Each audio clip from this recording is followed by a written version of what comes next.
Doctor, ¿qué debemos entender por Asamblea Constituyente y qué funciones cumple en un Estado de Derecho? La Asamblea Constituyente es una modalidad que consiste en que se designa un órgano ad hoc especial encargado única y exclusivamente de la redacción del texto constitucional. Ese fue el caso de la Constitución del año 1979, en donde a la par que el gobierno de ese entonces, que era de facto, desarrollaba o desplegaba las actividades de gobierno cotidianas, por otro lado, mediante una ley especial, se creó este ente, como repito, ad hoc, autónomo, encargado de dicha tarea. El caso de la Constitución del año 93 es diferente. Se estableció el mecanismo de un Congreso Constituyente, en donde a la par que se legislaba sobre las materias ordinarias, se cumplía, ¿no es cierto?, una tarea de elaboración del nuevo texto fundamental, ¿no? Estas son las dos variables en las que se ha utilizado en el Perú. Doctor, ¿sería beneficioso para el país el retorno a la bicameralidad? Esa es una necesidad impostergable, más allá de las simpatías, básicamente, las antipatías básicamente emocionales que pudieran generarse en la ciudadanía. El Congreso requiere de la bicameralidad primero para mejorar su forma de representación. Ahí habría que distinguir entre cuáles serían a quienes representan los diputados y a quienes representan los senadores. En segundo lugar, porque mejoraría los niveles de control y de debate y permitiría tener un ente parlamentario más sensato, más ponderado, más prudente, y adicionalmente implicaría que se pudieran diversificar las funciones.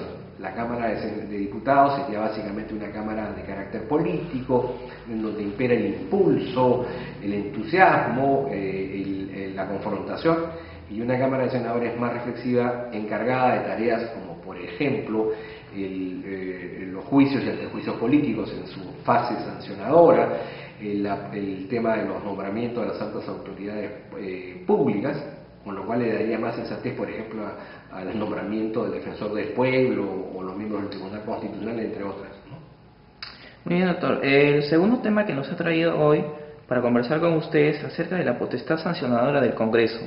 Pues en los últimos días hemos sido testigos, ¿no?, de cómo el Congreso aplica la potestad a la cual se les ha asignado, que es la de sancionar.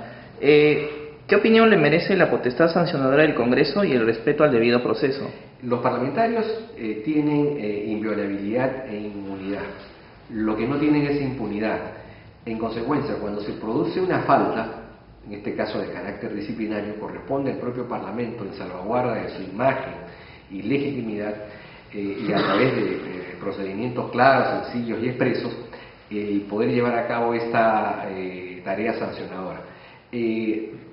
Digamos, en este Congreso se ha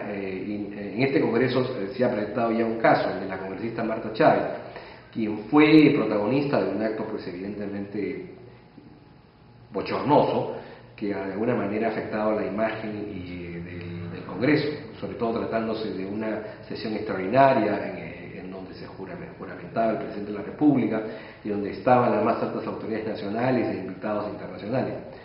En consecuencia, cabía la posibilidad de aplicar la potestad sancionadora. Incluso la sanción pudiera parecer algo dura, pero en todo caso corresponde a, digamos, correspondería de alguna manera por la gravedad de la falta. Pero sin embargo, en ese procedimiento se han incurrido en infracciones al debido proceso, porque no cabía que esta sesión se llevara a cabo de manera reservada, en donde se impidiera a la opinión pública tomar conocimiento de los argumentos de pro y contra, y sustancialmente por el hecho de que en este tipo de casos, cuando no está de por medio de la intimidad o la seguridad nacional, corresponde que las audiencias sean públicas, ¿no? Entonces, hay competencia para aplicar la sanción, había mérito para la misma, pero evidentemente había infracciones en cuanto al procedimiento. Doctor, también es importante señalar puntos concretos de nuestro máximo intérprete de la Constitución, pues usted ha sido presidente del Tribunal Constitucional. ¿Qué influencia tienen las resoluciones y sentencias emitidas por el Tribunal Constitucional en la resolución de procesos penales? Muchas, porque el Código Procesal Constitucional ha establecido los llamados precedentes vinculantes y la jurisprudencia vinculante.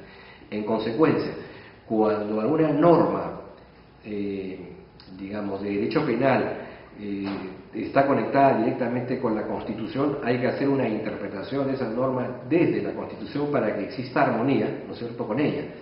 Y como consecuencia de estos precedentes y estas jurisprudencias vinculantes, entiendo yo que buena parte de los procesos penales son hoy mucho más compatibles con el estándar que se exige en el procesamiento, juzgamiento y sancionamiento por actos delictivos en el marco de la vigencia de los derechos humanos, particularmente el derecho al debido proceso y la tutela jurisdiccional efectiva.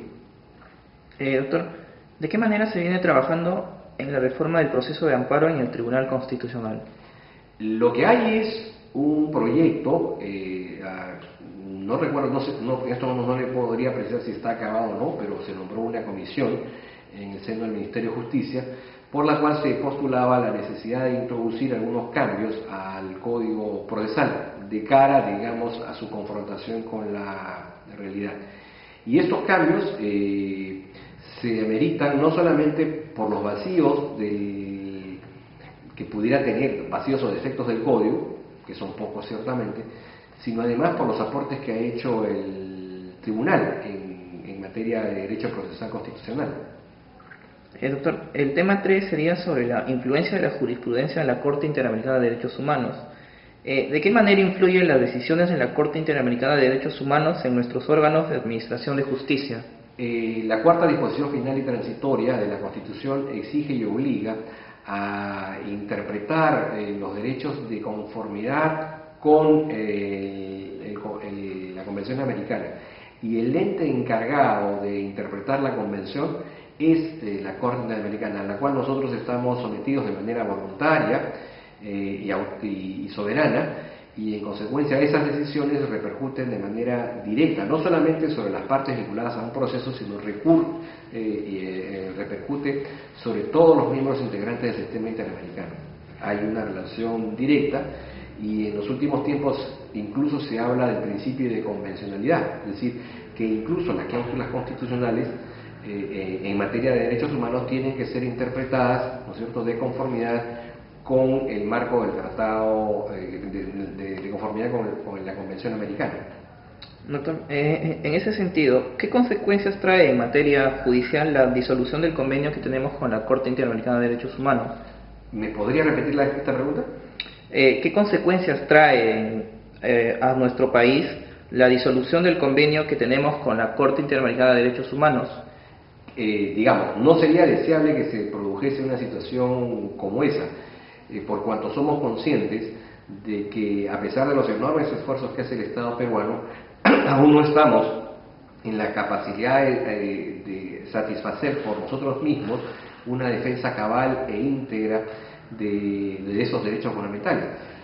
Para poner solo casos muy concretos, no se pudo solucionar en la vía nacional el tema de los 3 magistrados vilmente destituidos del Tribunal Constitucional por una defensa del Estado de Derecho. Tampoco pudimos solucionar el problema de cientos de trabajadores del Congreso de la Municipalidad de Lima. Es gracias a la Corte que hemos logrado introducir en la legislación penal, ¿no es cierto?, normas penales y procesales, digamos, pautas que nos acerquen, que permitan al justiciable un proceso judicial no solamente más justo, sino además más transparente y con pleno respeto a sus derechos en su condición de tales. Muy bien, doctor. Me despido en nombre de todo el equipo de Alerta Informativa y del estudio Los Abogados por habernos brindado esta entrevista. Muchísimas gracias.